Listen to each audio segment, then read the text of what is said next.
The humans of World of Warcraft, despite their infamous reputation as being a very atypical pick for a fantasy game, actually have a deep and rich history in this setting. When anyone embarks on their first quests to discover more of the lore of World of Warcraft, they realise that these humans have quite the unusual origins, being descended from a race of giants made of metal and stone.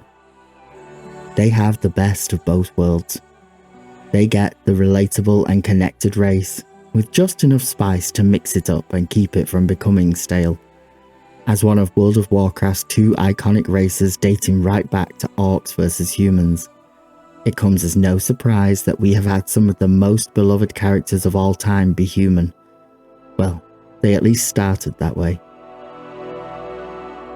We've had Arthus, Varian, Medivh, and even more recently, Khadgar, Turalyon, and Anduin, all names that are instantly recognisable. Even to people that can barely read their skills, never mind the lore. The list of notable human characters is absolutely massive.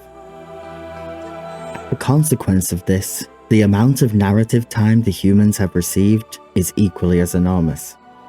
Well, with criticisms of recent years put to the side at least, we have to remember that WoW has only recently remembered races other than Orc exist.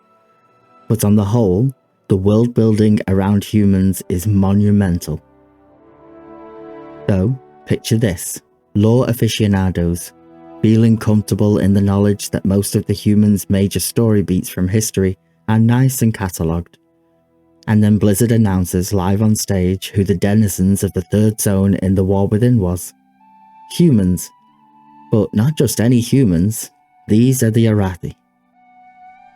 If you have no idea who the Arathi are, and why it would be more than passing strange they would be found in an underground cave, not to worry. We're going to look at the history of the Arathi tribe, who they are, and just how did they find themselves serving the light, fighting a never-ending war against the forces of shadow. To understand the Arathi, we need a basic understanding of how the humans came about in this time period. At this time, just before the founding of the Arathi nation, they were a collection of disparate tribes, clusters of what remained of the Vrykul after they fled south, succumbing to the curse of flesh. They were losing their stone and metal bodies. This would also stunt their growth, being less than half of a Vrykul's prodigious size.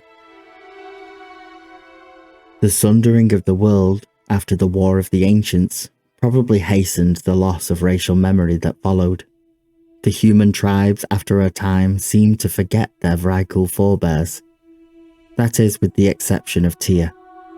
It was his symbol and his sacrifice that seemed to haunt them for many years to come. Tyr, his name, his symbol, it recurred again and again all throughout human history, even thousands of years later, and reaching the events of modernity, the paladins of the Silver Hand, long since founded by humans, still extol his virtues. It seems they forgot much, but they never forgot they were alive because of his noble sacrifice. They were all his children. The tribal humans, however, were not known for nobility themselves. Infighting and territorial wars were the status quo. Led by powerful and often brutal warlords, it was survival of the fittest. One of these tribes were the Arathi. They lived on the border between the human lands and those of the powerful and dangerous trolls of the Amani. The warlord of their tribe was Thoradin, and he was cleverer than most. His experience in skirmishing the forest trolls and his unique vantage point gave him insight. He foresaw a dark future for the human tribes. The trolls were skirmishing with increased frequency, and a portent of what was to come. He knew only united under a single banner would humanity be spared.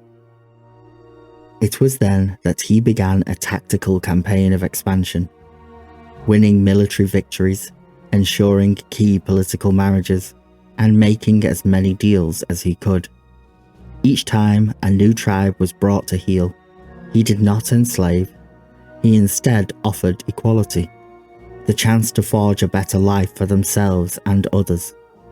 His gambit would prove universally successful, and he was crowned the first king of Arathi. He established the capital city of Strom, nestled into the defensive hills in the southwest of the Arathi Highlands, a testament to his foresight. He had unified the tribes, but he needed a way to ensure that no warlord would attempt to take his throne by force. So he took from each of the leaders their sword as their oath, and proceeded to have his blacksmiths forge them into one singular blade, named Stromkar. At the time, it was a widely held belief that their ancestors dwelled within their sword. No man would dare to cross blades with Thoradin now for fear of insulting their ancestral line, inviting shame. But the kingdoms would flourish. He allied with the High Elves of Quel'Thalas against the Amani, and together they would deal a decisive blow. They won the War of the Trolls, from which the Amani would never really recover. As the wealth and power of humanity exponentially grew, they would found and grow many new settlements all across the Eastern Kingdoms. Arathi would stand strong for 1,000 years, until the weight of political pressure would fracture it into the 7 kingdoms. Now we know small portions of what happened in that intervening millennia. What we don't know is how did a colony-sized contingent of the Arathi make it all the way to Hallowfall, a long journey from Strom to beneath a remote island to the west of the then undiscovered Pandaria.